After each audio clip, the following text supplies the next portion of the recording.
All right, so let's dive into something I think we all deal with every single day, collaboration. Yeah. You know, that magical dance of working together towards a shared goal. Right. But as we all know, it's not always a smooth waltz. Oh, yeah. Today's deep dive is going to help us unpack why that is. Okay. We'll be looking at Tool 8, Mm-hmm. a book that gets real about the highs and lows of teamwork. Even the title itself is intriguing, right? Yeah. That little H tucked in there hints at the often hidden struggles that come with collaborating. For sure. I'm really excited to explore this with you and see what we can learn. Me too. Yeah. I'm excited too. It's so easy to assume we all know what collaboration is. Right. But this book goes beyond the obvious. It doesn't just say, hey, it's 2 or more people working together. Yeah. There's this crucial element of conscious effort that really caught my eye. Conscious effort.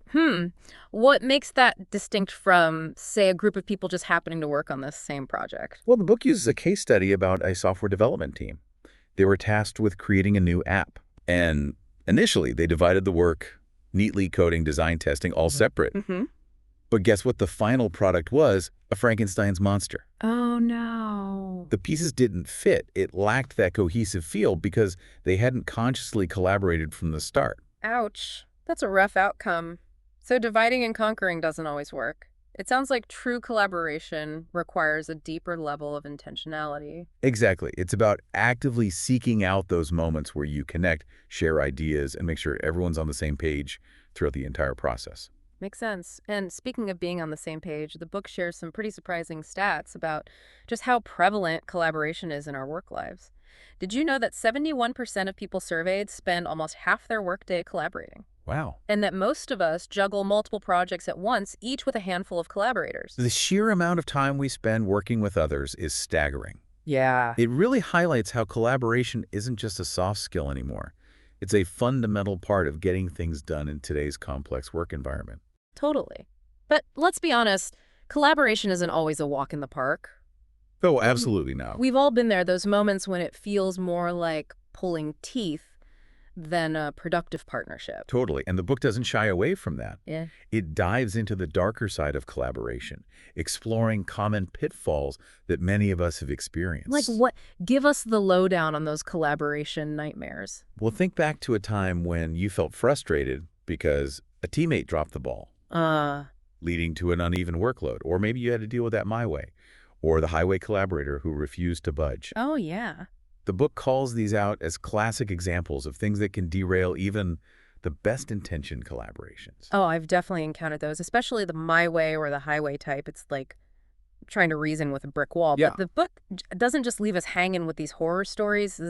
What tools does it offer to help us navigate these tricky situations? This is where it gets really interesting. The book introduces a tool called the Mashek matrix. It's a brilliant way to visually map out different collaboration styles based on 2 key dimensions: relationship quality and interdependence. Okay, let's break that down a bit. What exactly do they mean by relationship quality and interdependence? Sure. So relationship quality is all about how positive or negative the dynamic is between collaborators. Yeah. Think about it. Are you excited to work with this person? Do you trust them, or do you dread every interaction? I get it. So it's not just about getting the job done. It's about the emotional vibe of the working relationship. And what about interdependence? Interdependence refers to how much your success relies on your partner pulling their weight. Imagine a project where you're both contributing different pieces, but those pieces need to fit together perfectly for the final product to work. That's high interdependence. Okay, so high interdependence means you're really in the trenches together, relying on each other to succeed. Precisely. So the Mashek matrix takes these 2 dimensions, relationship quality and interdependence, and creates 4 distinct quadrants, each representing a different collaboration style. Ooh, I'm already picturing a graph in my head. Yeah. Tell me more about these quadrants. First, we have Collabor Great, Okay. which is the holy grail. This is where you have a positive, trusting relationship and a high level of interdependence. Think of a surgical team working seamlessly together. Each person's actions are critical, but they also have each other's backs. Collabor great. I love that it sounds like a well-oiled machine humming along smoothly. Yeah. What about the other quadrants? Next, we have high potential. Okay. This is a positive relationship, but maybe the interdependence isn't quite there yet. Mm-hmm. Think of colleagues who enjoy working together, but their tasks are more independent. There's room for growth, but it's not quite that synergistic magic of Collabor Great. Makes sense. So there's goodwill, but they might not be fully leveraging each other's strengths just yet. What about the less desirable quadrants? Tell me there's hope, even when things aren't so rosy. Of course, there's emerging, where the relationship is still forming and the interdependence is low. Think of a casual acquaintance. You might work together on a small project, but it's more transactional.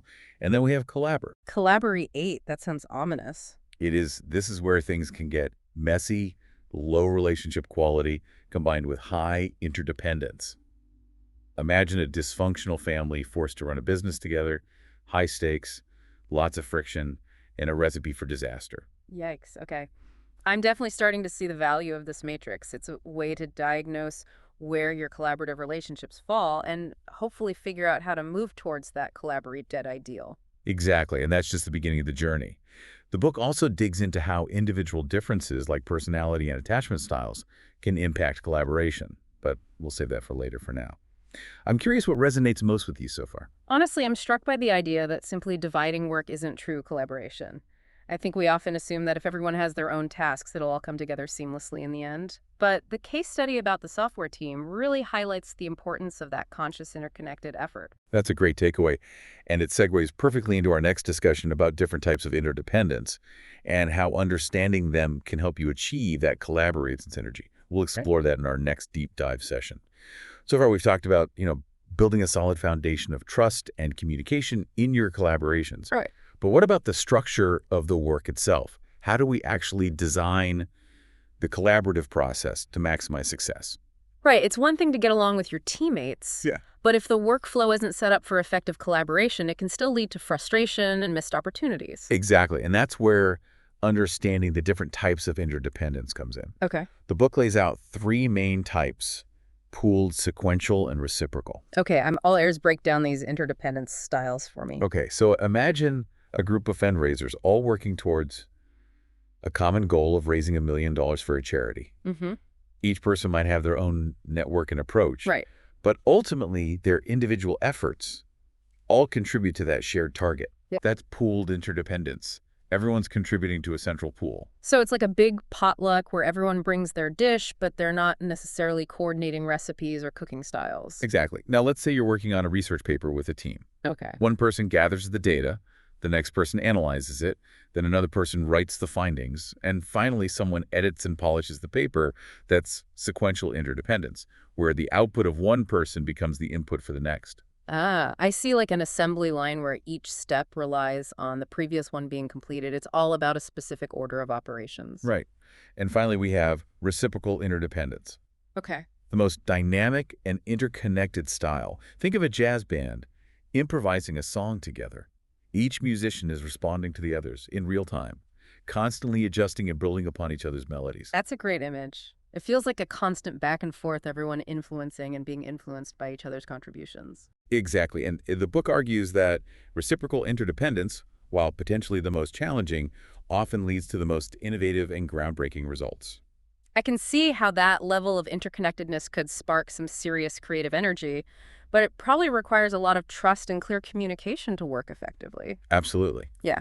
It's not a style that suits every team or every project. So how do we know which type of interdependence is best suited for a particular situation?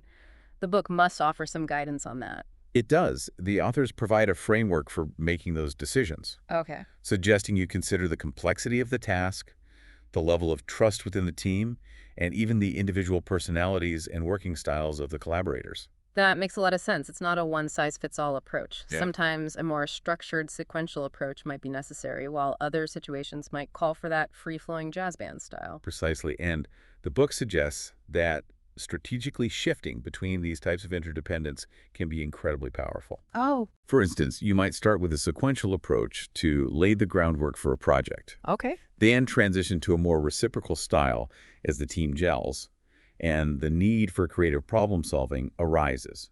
That's interesting. So it's not about picking one style and sticking with it rigidly. It's about understanding the strength and weaknesses of each and adapting to the needs of the project as it evolves. Exactly. And beyond simply choosing a style, the book dives into how to really leverage interdependence to achieve those extraordinary results we've been talking about. One key concept they emphasize is the power of shared mental models. Shared mental models. I'm intrigued. Tell me more. Sure, a shared mental model is basically ensuring that everyone on the team has a common understanding of the project goals, Mm-hmm. the problem being solved, and the overall approach. Imagine you're building a house. If the architect, the contractor, and the electricians all have different visions of the final product, it's going to be a disaster. Oh, absolutely. Chaos, delays, and probably a lot of heated arguments. Right, but when everyone is working from the same blueprint, so to speak, Yeah. it reduces the need for constant explanation and clarification. Right. The team can move faster, anticipate each other's needs, and make decisions more efficiently. It's like everyone having the same map and compass, making it much easier to navigate the terrain together. But how do we actually create these shared mental models in practice? It can't just be hoping everyone is on the same page by sheer luck. Well, the book stresses the importance of consistent open communication. Right. This could involve things like regular brainstorming sessions, visual project boards where everyone can track progress, or even just simple check-in meetings to make sure everyone's aligned. It's about creating those spaces for dialogue and ensuring everyone has a chance to contribute their perspectives and understanding not just top-down instruction, but a real exchange of ideas. Exactly. And another way to foster shared mental models is through something called co-creation. Co-creation. This is where team members are actively involved in shaping the project from the ground up, Okay. rather than just being handed a set of tasks. So instead of the leader dictating every step, the team gets to contribute to the design and direction of the project. That sounds incredibly empowering. It not only increases buy-in and motivation, Right. but also allows the team to leverage their diverse skills and experiences to create a richer, more innovative outcome.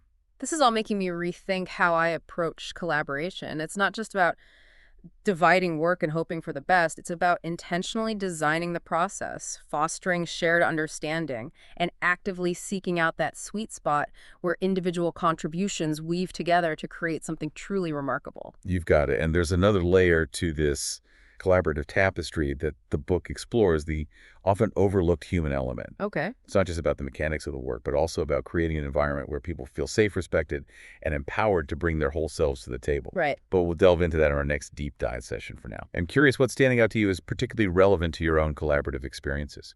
So we've talked a lot about this, in nuts and bolts of collaboration, Right. how to structure the work, navigate interdependence, and get everyone on the same page. Yeah. But something that really struck me in the book is the emphasis on the human side of things. It's not just about tasks and processes. No. It's about people, right? Absolutely. The book argues that even with the perfect project plan and a clear understanding of roles, collaboration can still fall apart if the emotional foundation isn't strong. Right. It's about creating a culture of trust, respect, and psychological safety. I love that they bring this up because it's so easy to forget that we're dealing with real people, each with their own unique perspectives, experiences, and yes, even baggage. Exactly. Yeah. We can't just treat our collaborators like robots when people feel safe to express their ideas, concerns, and even vulnerabilities. Right. You create a more open and honest environment where creativity and innovation can thrive. Okay, but how do we actually cultivate that sense of psychological safety? It can't just be wishful thinking, right? Well, the authors suggest a few powerful strategies. One that stood out to me was the importance of leaders modeling vulnerability. Okay. This means being willing to admit mistakes, ask for help, and share their own struggles and challenges. So it's about creating a culture where it's okay to not have all the answers, to be a work in progress. That makes sense. But it can be tough for leaders to embrace, especially in a high-pressure environment. It can be, but the book argues that the benefits far outweigh the risks when leaders are willing to show their human side. It gives others permission to do the same. It creates a sense of shared humanity that can be incredibly powerful. I can see that it breaks down those walls and allows for more authentic connections, but it's not just about leaders, right? Everyone on the team has a role to play in building that culture of trust. Absolutely. The book emphasizes the importance of active listening. It's about truly hearing and understanding the other person's perspective, even if you don't agree with them. It sounds so simple, but it's amazing how often we fail to truly listen, especially in the heat of the moment. We're so quick to interrupt, offer solutions, or just wait for our turn to talk, that we miss what the other person is really trying to say. You're so right. And the book offers some practical tips for becoming a better active listener.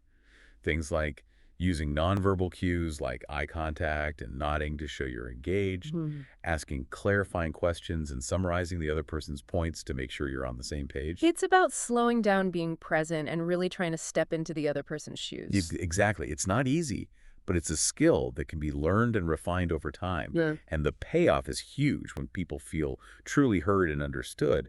It strengthens relationships and builds trust, paving the way for more effective collaboration. The book also talks about the importance of celebrating successes, both big and small. Why is this so crucial for fostering a positive collaborative culture? Well, think about it.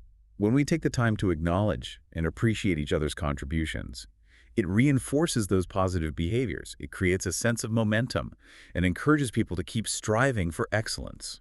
It's like giving someone a high five for a job well done. It boosts morale and motivates everyone to keep pushing forward. Exactly. Yep. And it doesn't have to be anything elaborate. It could be a simple thank you email, a shout out during a team meeting, or even just a sincere expression of appreciation in the hallway. It's about those small moments of recognition that can have a huge impact on team spirit. Right. It reminds everyone that their work matters and that they're part of something bigger than themselves. We've covered so much ground in this deep dive. We have. From the nitty-gritty of setting expectations and navigating interdependence, to the more nuanced aspects of fostering psychological safety and celebrating successes. What's the key takeaway you want listeners to walk away with? I think the most important message is that successful collaboration is a skill that can be learned and improved. It's not something you're either born with or not. By understanding the dynamics at play and consciously implementing the strategies we've discussed, we can all become more effective collaborators. I love that it gives me so much hope because let's face it, collaboration isn't going away. If anything, it's becoming even more essential in our increasingly interconnected world. Absolutely. And the book Told Each Clarity is a fantastic resource for anyone who wants to dive deeper into this topic. It's packed with insights and practical advice that can help you transform your collaborations from a source of stress into a source of joy and fulfillment. I couldn't agree more. It's been such a pleasure exploring these ideas with you. And for our listeners, we'll leave you with this final thought. To ponder, the book argues that the most powerful collaborations often emerge when individuals have a strong sense of their own purpose and autonomy. So we encourage you to reflect on this. How can you cultivate a deeper sense of your own individual contribution to the collaborative endeavors in your life? Until next time, happy collaborating.